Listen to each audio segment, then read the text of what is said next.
Welcome to the 7th episode of the 1796 podcast, a monthly podcast that features exclusive interviews and in-depth news about the Tennessee Military Department and the Tennessee National Guard. The 1796 podcast is produced every month by the airmen and soldiers of the Tennessee National Guard Joint Public Affairs Office. I'm Lieutenant Colonel Malone. And I'm Captain Hall, your co-hosts of the 1796 podcast.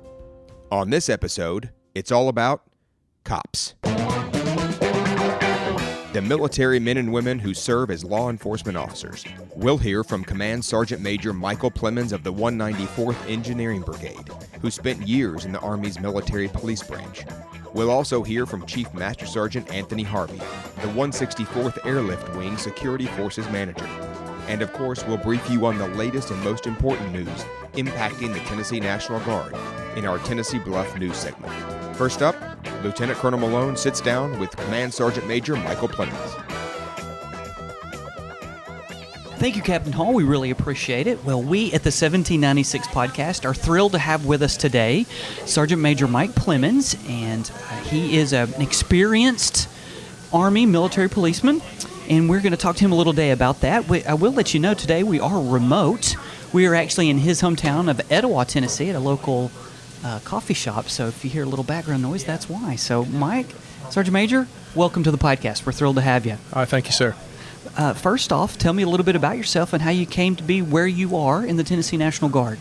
Okay, it's actually it's kind of a dare. I had a cousin that joined the Guard, and he was like, "Hey, you're not going to do anything in your life, working in a factory and stuff." So I joined the Guard on a dare in 1991, and I didn't enjoy the Guard my first year in. It just wasn't for me at that time, and I actually got out of the Guard after a year and a half, and I went active duty for 5 years. After serving 5 years in some great units, I then came back into the Tennessee National Guard in 1998 and transitioned with the big deployment with the 278th in 04 and 05, and then we came back, and it was, this first squadron's going away. We're moving to West Tennessee. What would you like to do? We're going to become MPs.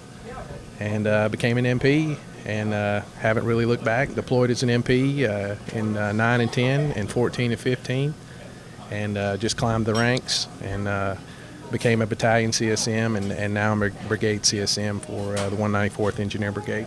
Awesome. That's awesome.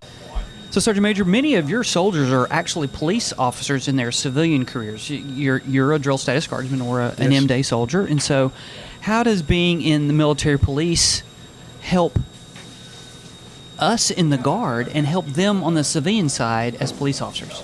Well, one thing about being an MP is, they go through the training and they get certified, and you're pretty much, you're on your own. If they have a law and order mission, this kid gets issued a 9mm and he gets put out on point, doing a security detail or something. He's pretty much on his own. So a big growing up process early on for a young MP. And so with some of our soldiers in our ranks being police officers, it just brings a level of professionalism to our ranks, and they can spot stuff quicker than just a traditional soldier can, and it works out well. Mm-hmm. Yeah. So military police is, I dare say, one of the most deployable assets in the National Guard. Yes, it is. What's your unit's deployment tempo like, and how do you positively affect national security? How do MPs help the overall big picture? It's just whether it's state or federal. I mean, just for the historic version, I've sent platoons to Peru. MPs go to Italy, Germany to do law and order missions, Guantanamo Bay, Iraq, Afghanistan. There's just so much out there that we get to call. And as far as the state mission, I mean, civil disturbance, the fires in Gatlinburg. We have, in the past, we've trained police organizations in different countries. We've actually got a pretty good partnership right now with Bulgaria that follows along with the state partnership program with the rest of the MACOMs within the state. Also, we pick up customs missions where if a unit goes into theater, they're having to clear equipment and personnel for the theater sustainment command groups, all out of Kuwait and everywhere. So it's just so many jobs. There's 3 military disciplines, and I think there's about 60-something subtasks missions that they can effectively can do. So. Well, you may have just answered my next question. Why would a potential recruit want to be a military policeman? Well, being an MP in East Tennessee is still relatively new. We just, 117th here in Athens, Tennessee, just started up in 2006 after the big major deployment, and it brings a level of professionalism, and there is a larger scale of discipline. They have to understand, and grow up real quick just to be an MP. So how does being an MP affect your relationship with your family and friends, or does it? A lot of times, and we've talked, you have to have that bag packed almost, and my wife knows. Back when I was, a battalion CSM or even a first sergeant, we were always ready, and it seemed like at that time I could actually get 100 people together in just a few hours, just to be anywhere in the state if needed for tornadoes or civil disturbance or anything. I mean, I think it's a great recruiting tool, being an MP, because, some of my family and friends do say, hey, Mike Plemons there, he's an MP, and then I always get kids coming up asking questions, and when you're out in your community, you're trying to be a recruiter for the state as well. So a military police person won the annual Adjutant General's pistol match and the annual Adjutant General's rifle match, the marksmanship competitions this year. And by the way, it was a female. It was the same one, right? Same person won both, same one, right? Yeah. So how does your training make your troops so lethal? Not just her, but all of them. I mean, anybody can shoot. If you just pay attention, go through the training before you qualify, and that's what this soldier does. Every year, I've probably given her 4 or 5 coins because she's that great of a shot. And finally, we talked her into competing at the next level in the tag match and stuff, and it was just amazing. But as far as females being MPs, I mean, historically, that's the quickest way for them to get to the front line, before they opened up all the MOSs here a couple years ago. But we've got we actually have some tough females in our MP Corps. All right, what are some of your major roles your teams play if the domestic operations button gets pushed? If y'all get tapped here in Tennessee, what are you probably going to go do? What are the most likely things you might do? Well, this time of year, there's a hurricane coming, right. And so probably in my career we've been stood up about 8 or 10 times for hurricane response, and so we'll actually know in the next coming few days, weeks, months, what's coming for us. Usually tornado response, just whatever comes, we'll do it. I mean, we've stood on the steps of the Capitol with 200 strong MPs, and I know you remember that, and we tackled the COVID mission, and I got to go all over the state with some great soldiers, and we got a lot of things accomplished. Where do you see the law enforcement career in the Army going? Are there any changes coming down that might be relevant? Occasionally, some of the strength will change. We'll lose a few seats, but we always gain a few back. As far as equipment-wise, we actually have got some new equipment, and I'm on a CIF board where we're actually trying to get more equipment, some better stuff for our soldiers that we get kicked out the door quickly. We need some better gear, and we do have great gear right now. And we've got the MAP-Vs, we've got the new M17 pistol, but there's always room for improvement. And so a bunch of us just get together and try to outfit these soldiers with what they need to get out the door. Well, Sergeant Major, there's a federal movement, I've heard, to make military police actual federal law enforcement officers upon coming out of their initial training. How will this affect your formations? How will this affect the MP community? Well, if it's out there, it's going to be great for our organization and for our strength, because you're just saying, hey, you become an MP in the Guard, and I've got you a job right here in the civilian world. Even in my hometown right here, there's short police officers in the county. I mean, it's hard to get a seasoned kid, especially a young kid, that's that's already experienced to do this job. And it is a hard job. Doing law enforcement, but that would be great. That would be a great recruiting tool for the state of Tennessee if that was out there. Awesome. All right, we like to ask our seasoned personnel that come on the podcast, what is your one piece of advice from a seasoned member of the National Guard for the younger troops listening out there? Yeah, my advice would be listen to your NCOs. You're going to have to grow up quickly, so definitely. They kind of need to wait their turn and get seasoned because, like I say, it is a eat you alive position and a job out there that they have to be settled down and to learn this stuff. So. Yes, experience is an excellent teacher. Exactly. Awesome. Well, Sergeant Major Plemons, thank you so much for coming on the podcast. We really appreciate it. Thank you for hosting us here at the coffee shop. This is fabulous. So awesome. Thank you, sir. Yeah.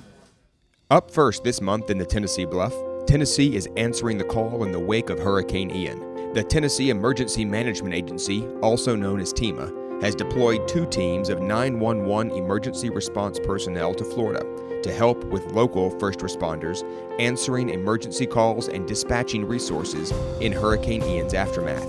The telecommunications emergency response teams deployed to Collier County, Florida, and include a total of 26 members representing municipalities from across the volunteer state. TEMA is coordinating Tennessee's Hurricane Ian deployments through the Emergency Management Assistance Compact, an agreement between states to provide assistance during emergencies. The task force will deploy for 14 days and provide critical telecommunications support.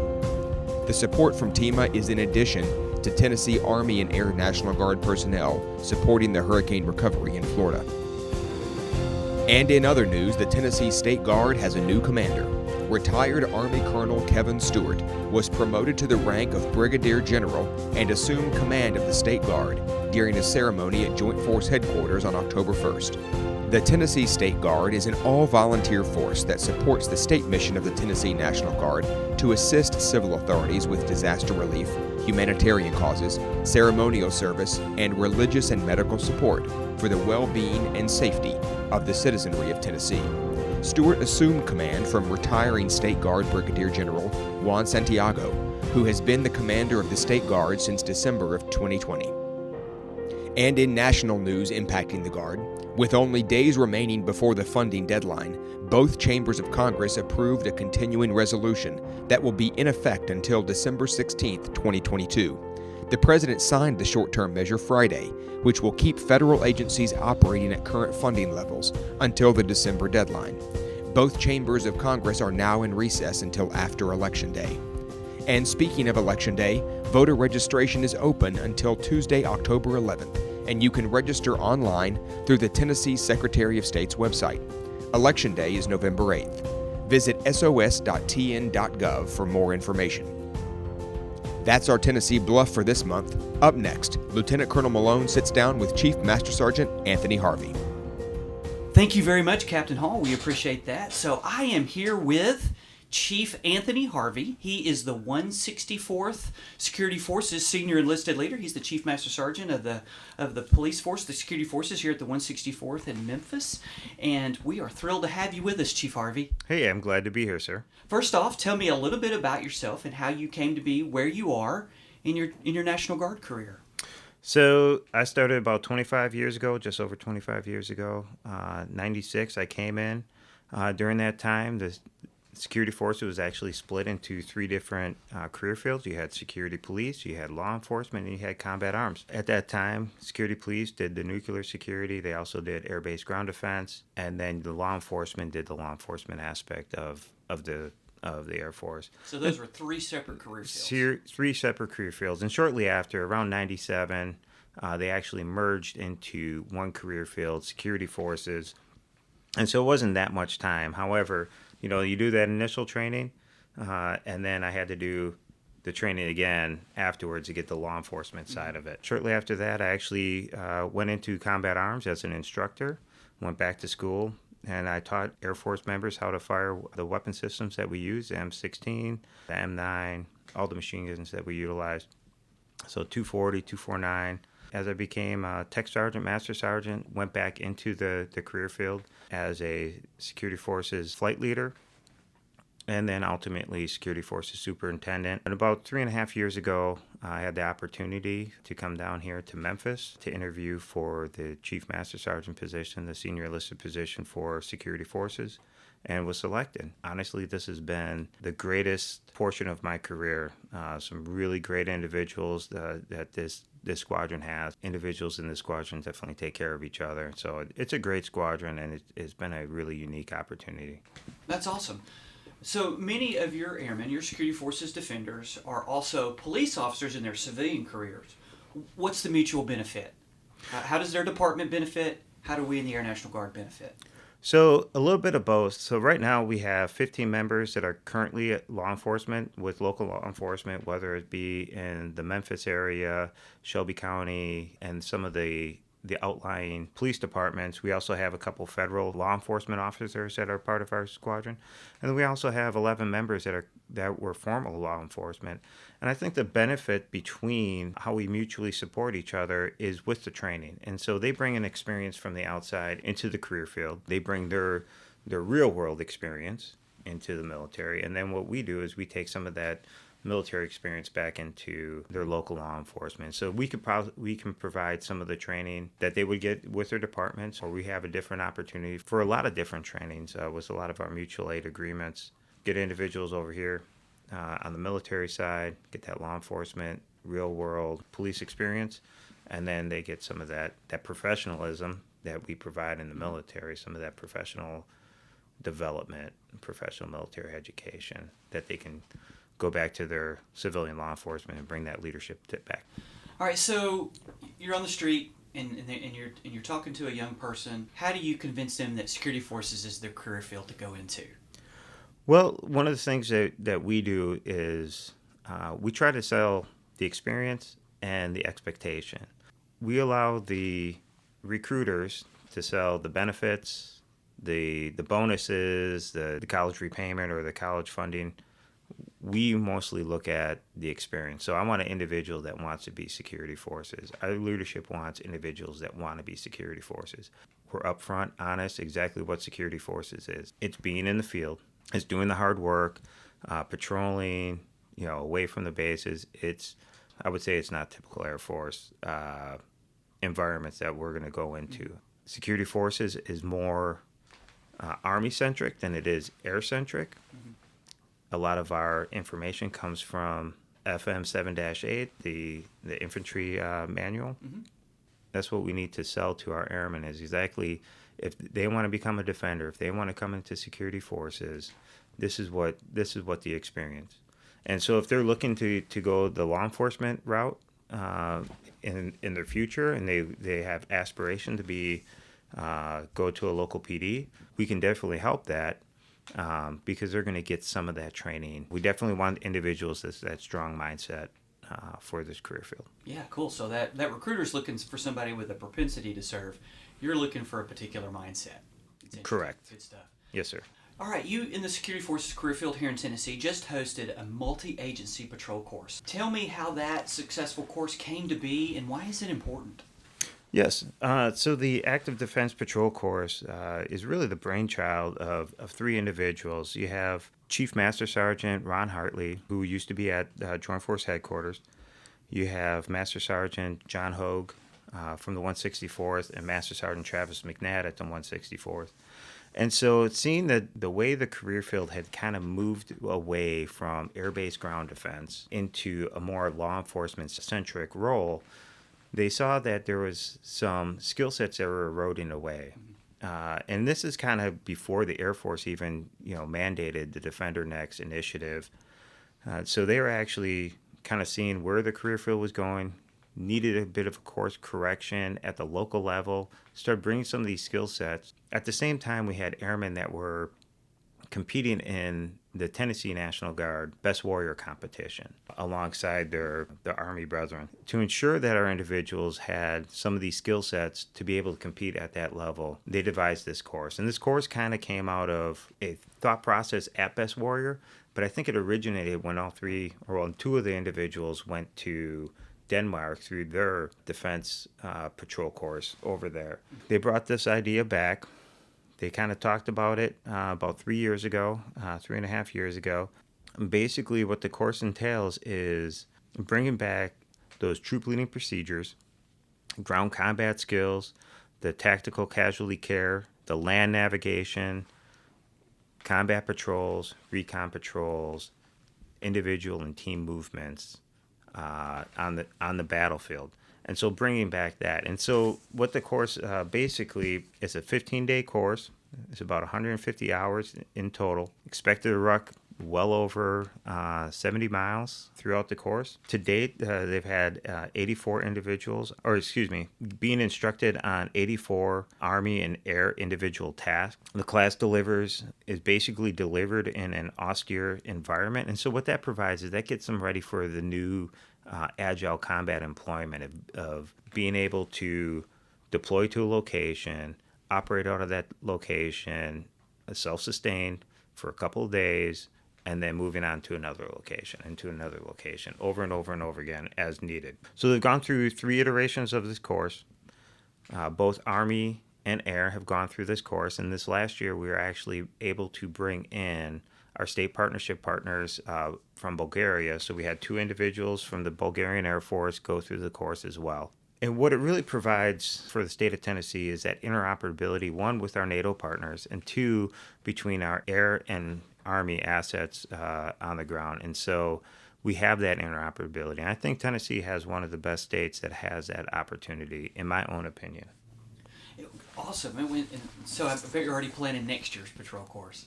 Yes, right now they are. Master Sergeant Hogue here at the 164th actually has all his planning, and they're right at it. The last course ended in August, and they're right back at getting ready for the next year's That's course. great. And speaking of that interoperability, let's talk about when something happens in Tennessee, right? The balloon goes up in Tennessee, there's flooding or some natural disaster, tornado. What might security forces be doing if they're called up to help out with that? So one of the things that you'll see security forces do is usually be attached with local law enforcement. When we're doing domestic operations, whether it be after a natural disaster like the tornadoes that came through, usually we're helping out with traffic control points. We could be assigned to other duties, helping out civil engineers, moving equipment if we have individuals that are tasked on certain equipment. But most of those are going to be law enforcement tasks. We've seen this also in 2020 when we had the civil disturbance operations in Memphis. Shortly after George Floyd incident in Minneapolis, we were able to send individuals from the 164th downtown attached to the NGRF, basically provide security or protection for some of the federal resources that we have downtown Memphis. So one of the other things that we're providing is that U.S. citizens could go ahead and demonstrate their constitutional right to demonstrate. Sure. And so and to do that in a safe manner. And I think that's some of the reasons why Memphis had very peaceful demonstrations, is because the local law enforcement, along with the National Guard, Air National Guard, we were there not to stop them from their demonstration. We were there to help allow them to have that constitutional right and provide an area safe for them to do so. Excellent. All right, so where do you see the security forces career field going? What's coming next? What's out there in the future for your defenders? So there's a few things. One, we're kind of moving into, we have what's called the Defender Next initiative. And Defender Next is basically making what was old new again. So over the last 10 years, we've kind of made security forces very LE-centric. And then we've made that into our foundation. And really with our future wars, we need to go back to the foundation being air-based ground defense. And being defenders first, and then law enforcement as a function of air-based defense. Mm-hmm. That's what the Air Force is doing right now. They have changes coming to the initial tech school. They have changes coming to other courses. They're bringing back combat leaders course. They're bringing back integrated defense command and control course. They are bringing back more of that air-based ground defense foundation into the career field. So that's going to be number one. Law enforcement is going to be number two. Gotcha. And so we talked a lot about patrol course, and you just mentioned some courses. Your defenders had opportunity to go to the Army cold weather course. What was that like, and what are you planning to do with that next? So the last 3 years, we actually gone through, we sent Airmen and Army from Tennessee to Fort McCoy, Wisconsin, during the winter to go through the cold weather operations course. And so individuals learn how to maneuver in cold environments, how to utilize their EQUIC system, proper laying of clothing, how to operate in sub-zero environment. And so the Arctic and subarctic environment. And so the course is, again, another 15-day course, almost all entirely in the field. The culmination will be the individuals go through a 6-day FTX where they're in the field. For a portion of it, they have their tents to be able to operate out of, to do patrols from. And then halfway through the course, they take away the tents, and then they have to start building their own cold weather thermal shelters from whatever is available, trees, limbs, brush, those type of items, or whatever they packed with them. And they'll also do some more patrolling, recon patrols, combat patrols throughout the course. At the end of the course, they all do a cold weather immersion. They go in and jump into a frozen lake and to understand if it were to happen, if you're doing a water crossing and fall in the water, these are what you have to do to get your members out and get them to safety. And so the course is a cold weather operations course, but it's more than that. It's a leadership course. Each individual has a portion where they become a leader. It's a physical course. It's a resiliency course. Mm-hmm. And so what I mean by that is that you can't teach resiliency in a classroom. Resiliency has to be experienced. And so here's where individuals can go do the hard stuff, right? Be challenged. At some point in time, they will be ultimately challenged through that course, whether it be the cold weather, whether it be the long days and the long marches that they do, or jumping in that water, mm-hmm. right? But, you get resilient because you get the reward at the end. And the reward is, one, knowing that you're able to do it. You survived. You came out uninjured. You did it as a team. And so you have all those pillars of resiliency being utilized while you're in the course. You depend on other individuals. You need other individuals. You've gone through it together, and you all get to experience the benefit when you're done. So it's a great course. And so this year we're going to provide the course. The contract that used to provide the course has expired. Now we're going to go ahead and put on the course ourselves organically by going up and utilizing the equipment we used in the past from Fort McCoy and put on the class ourselves. Well, that sounds terrible. I will not be a volunteer for that.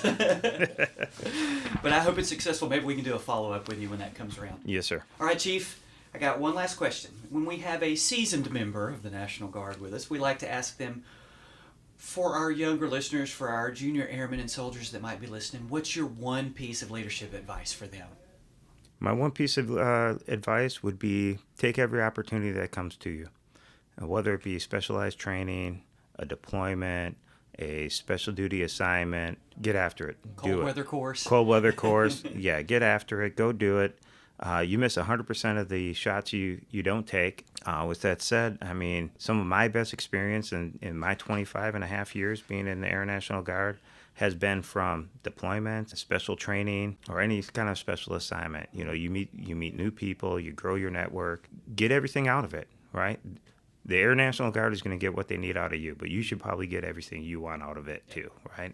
So let it be mutual. Chief Harvey, great advice and great information about security forces. Thank you so much for being on the 1796 podcast. I appreciate it, Colonel. Thank you. Thank you. Captain Hall, back to you. Thanks for listening to the 1796 podcast. If you like what you heard, please consider subscribing, sharing this episode with friends, and giving us a 5-star review. The 1796 podcast is produced by the Tennessee National Guard Joint Public Affairs Office. For more information, please visit www.tn.gov/military.